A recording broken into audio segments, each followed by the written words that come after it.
Dmitriev, thank you so much for being with Bloomberg again here in Moscow at this conference.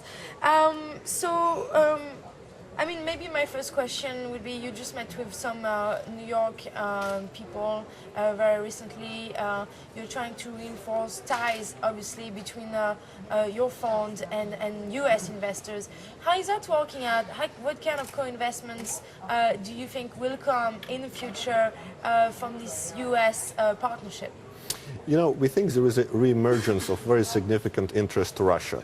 And I think many people were surprised that Russian debt to GDP is only 10% versus over 80% in many other places.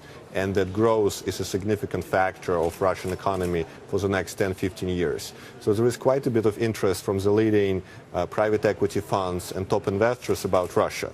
Some investors are still a bit cautious because obviously, you know, there are real issues that Russia is facing, but also there are some significant perception gaps. But what we are doing, we are trying to tell people a little bit about Russia, and I think we have quite a few of strong converts already, people from top private equity funds that believe in the Russian growth story, but we also have some people who are taking a more careful wait-and-see approach. But we believe that the interest is growing, and people believe that Russia can be a very attractive investment destination.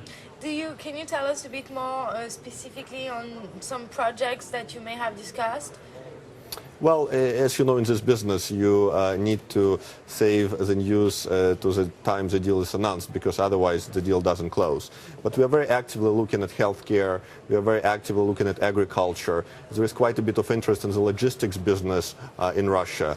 And many people actually like businesses in infrastructure as well, because they understand that there will be significant investment in infrastructure, very good investment opportunities. So broadly, there are three investment themes that seem to be of interest to investors. It's growing middle class in Russia. It's commodities, because Russia is obviously a great leader in commodities. And it's infrastructure, because there is a huge opportunity to invest in infrastructure. And the fund ourselves will not be investing too much in commodities, but in many other high-growth sectors, which I mentioned earlier. Right, and without talking about specific projects or specific U.S. investors, what would you like to see in terms of co-investments? Like, how much would that represent in what you're trying to ambition in the next few years? We believe that we will help to raise additional $50 billion over the next 5-7 years as co-investment into the Russian economy. And as you know, on our advisory board, we have leaders of the top sovereign funds of the world, really founders and leaders of top private equity houses. And all of them are very interested about Russia and interested in Russia. I actually was also in Chicago just a week ago, and we met with lots of strategic investors. And we are working with them as well, and leading strategic investors actually believe that Russia is a very attractive market. Actually, it's a big secret, I guess, but for many strategics, production and sales per square meter in Russia is one of the highest out of all of the markets they have done business at. So we believe $50 billion plus is achievable over the next 5-7 years. And out of these $50 billion, how much, I mean, what kind of proportion would come from the US, or from what kind of proportion would come from China?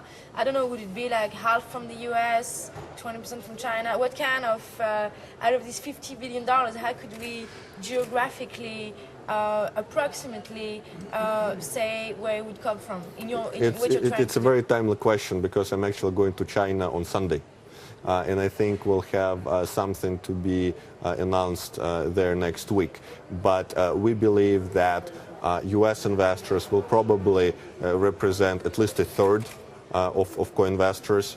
We believe that China is also a very important partner for us, but we're also working with European investors, Middle Eastern investors, and other investors in Asia. But we believe US may play a third or so of the investments that we will have.